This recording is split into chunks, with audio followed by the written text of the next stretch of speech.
What is going on, everyone? My name is Northy, and today I have got myself finally, unfortunately a little bit late, the round 5 review, and this one is a little bit of a weird one. I didn't want it to go the way it has, but there's nothing much we can do in the sense that we have not won, but I'm not really sure how we did in the first place. I'm going to explain a little bit as we go through this review, but it may be a bit of an interesting one, and it may not even be something we go too far into. But I am just here today to show you guys how we went for the week. A load of different results that were both expected and unexpected, but I am going to give you a look at how the teams have performed for this week. But once again, if you enjoyed the video at any point, be sure to leave a like, subscribe to the channel if you are new. Everything is always very, very much appreciated, and yeah, let's just go and have a look. Right, here you go. This is what we are at the moment, and there is not too much to go through. No prize cards, unfortunately, this week. We are not making it the 3-peat, but you know what? Things haven't been too bad, and I've also got a little something. I've got a package that has arrived today,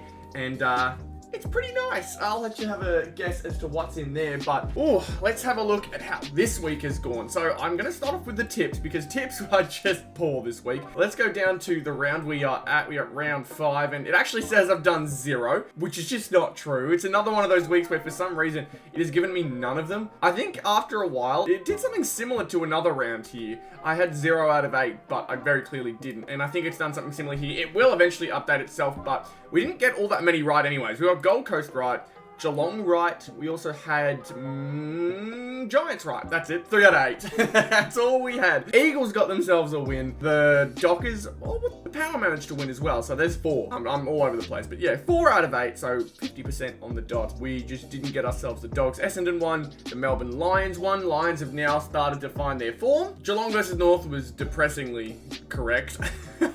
Adelaide finally took their first win of the season against a good Carlton side too, so very good for them. Maybe their season back on track, but the definite outcome after this week is that North and Hawthorn are most likely going to be the worst teams of the year. West Coast seem to finally have found something in Harley Reid, so it looks like they're going to get a few more wins here and there against the bottom of the barrel sides like us, so it's unfortunate for sure, but that's, I guess, what the draft is for.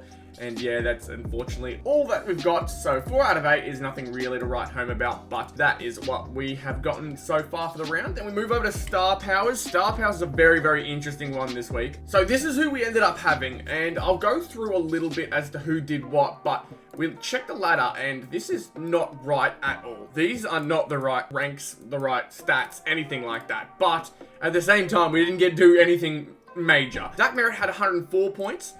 Whitfield had 120, Max Scorn had 149, so a really, really good start. Nick Martin had himself an okay game, and Bont had a horrible game. I think he only had 49 this game, maybe even less. He didn't even hit 50 this game. Just the entire Dogs side had a absolutely poor outing, and so no one on the Dogs was a great pick, and it probably ruined my Silver Star Powers. I do know though, through looking through the Teamcoach mailer that you get, this team managed to get me rank 52? Sorry, I've gotten that completely wrong. This team didn't give me a rank at all. I'm going to put a screenshot up here as to what it showed me on the Teamcoach mailer.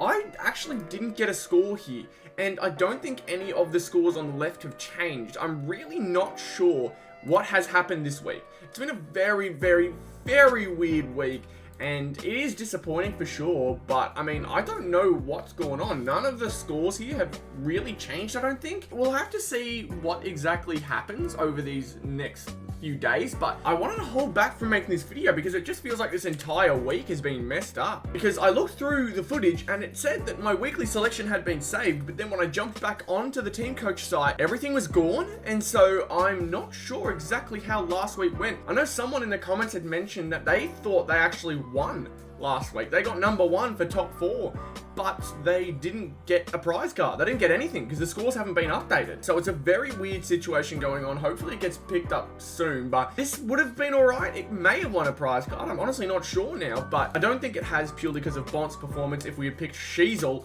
we'd literally gain an extra 100 points. It's actually that extreme. So I don't think we are going to be getting one this week. So nothing from Silver that I'd imagine, but Mighty, we may find something a little better. We managed to get the 120 double points from Whitfield, or I think so. Obviously, it hasn't updated here, so we wouldn't know for sure. We got ourselves 100 from Rosie, not 133. 92 from Sarong, so across the board, over 600 points for sure from our double star powers. Maxi Gorn getting 150 helps us as well, so that at least puts us over 750.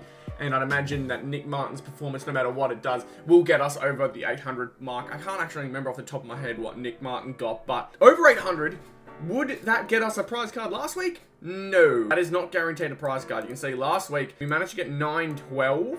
That would have been top 10. And we did get it last week, but it was in the 26th position, so I'm not sure if it would have worked again. Although it's a high position, helps our season ranking, it doesn't really do much. It doesn't do all that much. So, I mean, I'm not sure what to think of this week for Star Powers, man. It's just been such a weird week. Such a weird week, and I don't know what to think of it. But I'm going to go to top team because these are the ones I've actually got results in. So, this was supposed to be what I came 52nd in. And if you look at the lineups here, there's a pretty good reason why. Sheezel had himself 159. 159. That is crazy from the boy. And like I said, these haven't updated for some reason. I'm not sure why. Bont is the biggest reason we lost this. If we had picked anyone but Bont, guaranteed prize card. Like Zach Merritt will have to be my main pick now. He has consistently gotten over 100 every single week. And Bont is just too risky now. The likes of Sicily, who last year was so consistent, he's now risky. Merritt's a much more safe pick. And honestly, even the ones I thought were safe, like Sarong and Green, they've become a bit risky as well. I'm even tempted to put Noah Anderson in because he's had himself so many good games now. That Gold Coast midfield is looking really good. Rowan Marshall, he wasn't the best. He didn't have a Max Gorn game, but he had 130 points from what I remember. So another good performance from Rowan. We did technically get it correct in the sense that we knew he was going to get a really good game, but Max ended up playing better, unfortunately. So just the way it goes. And Jeremy Cameron had himself 6 goals, 20 plus disposals, loads of marks. I can't remember how many exactly he had, but like, I'm pretty sure he hit 140. Sorry, not 140, he hit 122, you can see here. And Sheezel's also there with 159. Remember that week I put Bailey Scott in and he got me 50 points? Yeah, he gets 115 this week. So it is so, I'm so unsure what to do sometimes. It is just not fair. But yeah, Sheezel remains the most consistently good player to pick up. But overall, this squad, just between Sheezel, Marshall, and Cameron would have gotten me 400 points. That is crazy. I literally just needed a 100 point score and I would have had 500 for the week. But I picked Bond, who scored 49. Last time I picked him for a bit, so we're going to move over to top 18. And few good things here and there. Obviously, we talk about Whitfield 120, Sheezel's 159, Hayden Young had himself 108 or 109, Luke Ryan was low 80s.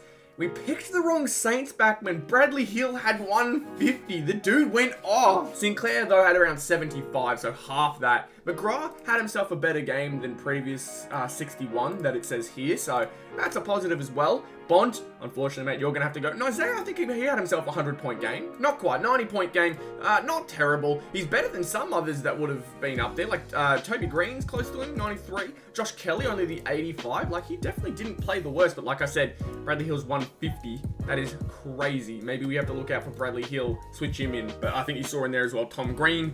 Not the greatest, I don't think, so that's unfortunate. Zach Merritt had about 104, if I remember correctly. So, midfields were pretty disappointing this week, outside of Rowan Marshall, really. I think all of these guys have performed and can perform better, and we just picked them on the wrong week. But we moved to our forwards. Jazza was a great pick. Shea finally performed for us, even though they lost to West Coast. I do not know how to kind of think about that, but hey, I guess whatever goes, goes. Shea Bolton with, I think, 100 plus or close to it. Yeah, 105 points for Shea. So finally, we caught him on a good, technically good game. Charlie Kerner had himself a good game as well. Although, again, no win for them. Harry Mackay was a little disappointing. Not much between the two, to be honest, but Kerner just had himself a game closer to 100. Mackay was 75, so it's really picking at small things here. But at the same time, you got to look into those things when you're thinking about top team. You just have to pick the right ones. We talked about Jeremy. Grind Myers had himself another pretty decent game. Again, he just had to set people up in his forward line. It was easy to do against North, unfortunately. And the biggest disappointment was Tom Hawkins. He actually was a late out. We didn't get to see him play, and I don't think it would have mattered too much. Shannon Neal was his replacement, and he kicked 3 or 4. So, I mean, just replace that with Hawkins, and we would have just done better here. Unfortunate for sure. Really, really annoying that this even happened. So, look, it is what it is. I think we got 55th for this one. So, like, again, few changes here and there. There's a prize card, but that's how it goes a lot of the weeks. You just got to pick people at the right time.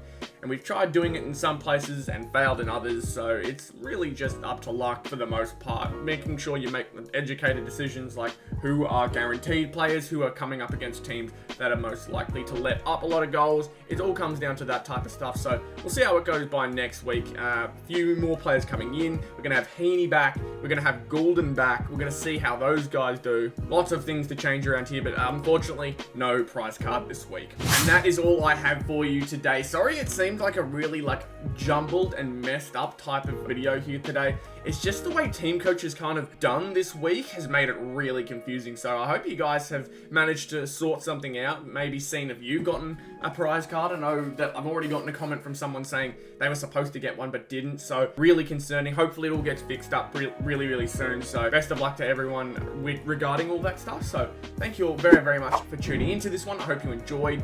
Be sure to leave a like, subscribe, and comment down below anything you feel at the moment. I am always reading and always responding back, so it's always very appreciated when you can reach out. It's always very nice. So thank you all again for watching.